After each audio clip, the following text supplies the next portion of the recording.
my show, where I, as me and myself, talk about the world and its problems. And today I will be talking about ketchup being classified as a vegetable. The disastrous ketchup as a vegetable incident in 1981. More specifically, remember for how it spotlighted the unexpected turn of designating ketchup as a vegetable ended up intertwined with our political and culinary cultures. This decision, whether intentional or not, had ripple effects that extended beyond mere food labeling. It reshaped the landscape of school lunch programs, sparking debates over nutrition, cost-cutting measures, and the government's attitude towards children's welfare.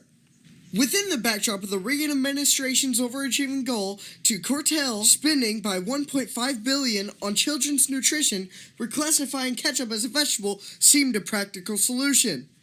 By exploiting a loophole in the regulations, the Department of Agriculture sought to streamline requirements by permitting ketchup to stand for a vegetable serving. This strategic move, while seeming innocuous at first glance, struck a nerve with the public due to the blatant disregard it signaled for the health and well-being of children, particularly those hailing from marginalized communities. As the uproar over ketchup's newfound vegetable status reverberated across the country, it illuminated deeper questions about equity, access to nutritious foods, and the power dynamics embedded in policymaking.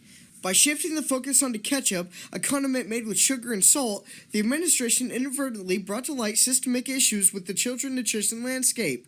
The controversial saga of ketchup epitomized a larger pattern of neglect and indifference towards vulnerable populations, laying bare the structural inequalities perpetuated by policies that ought to safeguard the most vulnerable members of society. In harnessing the story of ketchup as a lens through which to examine the fracture in our social fabric, one cannot overlook the implication it carries for the broader discourse of food policy, socioeconomic disparities, and the responsibilities of government in ensuring the welfare of all of its citizens.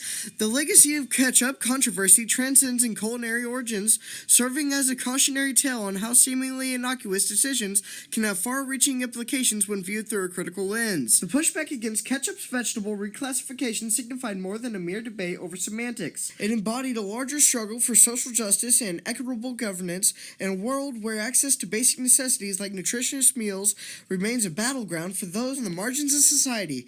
Now, I'm Calin Wheatley, and thank you for watching my show.